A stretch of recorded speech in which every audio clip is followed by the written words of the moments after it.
Assalamualaikum warahmatullahi wabarakatuh. Izin memperkenalkan diri, nama saya Ersa Sapitri, NPM 19160034 dari Prodi PGSD 4A. Di sini saya membuat video tujuan untuk memenuhi mata pelajaran pengembangan multimedia. Materi yang akan saya sampaikan yang pertama yaitu media pembelajaran. Media pembelajaran adalah media yang digunakan untuk membantu merangsang pikiran, perasaan, kemampuan, dan perhatian siswa dalam proses belajar mengajar di kelas. Media tersebut dapat berupa alat ataupun bahan mengajar. Manfaat media pembelajaran ialah dapat dikatakan untuk memperlancar interaksi antara guru dengan siswa, sehingga kegiatan belajar mengajar lebih optimal, efektif, dan efisien, baik dari segi teoritis maupun praktikum, yang pada akhirnya teraplikasi dalam tindakan. Menurut Sutikno 2009, fungsi media dalam proses pembelajaran diantaranya, yang ke-1 menarik perhatian siswa, yang kedua pembelajaran lebih komunikatif dan produktif, yang ketiga, waktu pembelajaran bisa dikondisikan.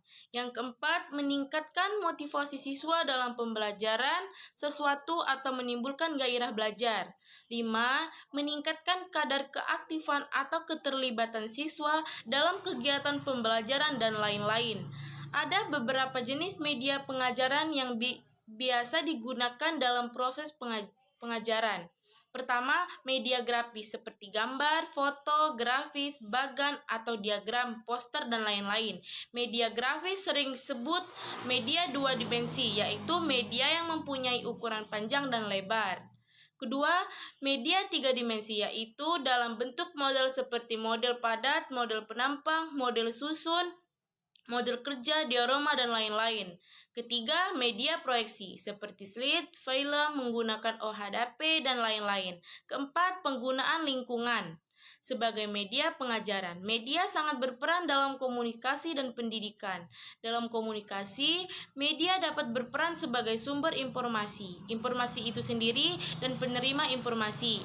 Pengajaran dengan menggunakan televisi dapat dikatakan bahwa media televisi merupakan sumber informasi, sedangkan pada penyuluhan, media merupakan informasi, dan radio penerima dapat disebut sebagai alat penerima informasi. Yang kedua, ada konsep dasar multimedia. Multimedia pembelajaran adalah berbagai macam kombinasi grafik, teks, suara, video, dan animasi yang menjadi satu kesatuan yang dapat digunakan dalam mencapai tujuan pembelajaran. Di dalam buku strategi pembelajaran sekolah berstandar internasional dan nasional yang mengutip pendapat dari Simon dan Thomson, yakni ada 3 jenis tipe stopward multimedia, yakni fungsional, desik, physical, desing, dan logical, desing. Ketiga tipe ini memiliki kekhususan sendiri-sendiri.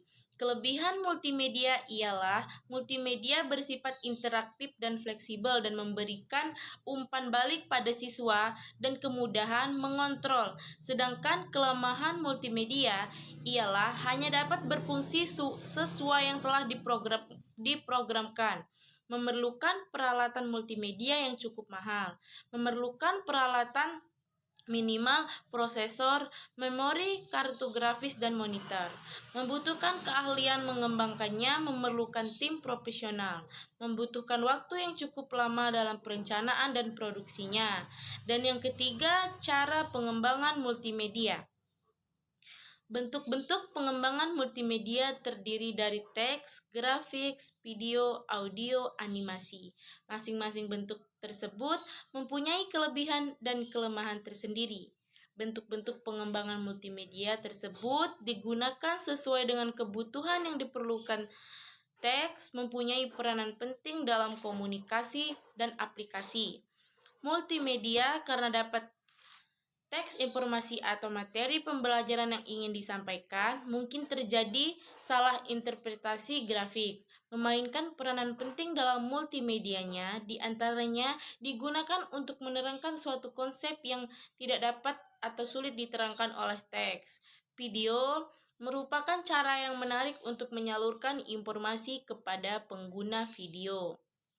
Merupakan media paling bermakna dibandingkan media lain seperti grafik, audio, dan sebagainya. Audio merupakan media yang ampuh untuk menyajikan informasi karena pemakai dapat mendengar suara suatu kata dengan tepat.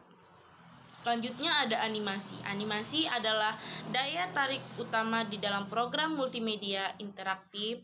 Animasi mampu menjelaskan suatu konsep atau proses yang sukar dijelaskan dengan media lain. Animasi juga memiliki daya tarik estetika sehingga tampilan yang menarik dan cacing akan memotivasikan pengguna untuk terlibat di dalam proses pembelajaran. Itu saja yang saya sampaikan. Saya akhiri. Wassalamualaikum warahmatullahi wabarakatuh.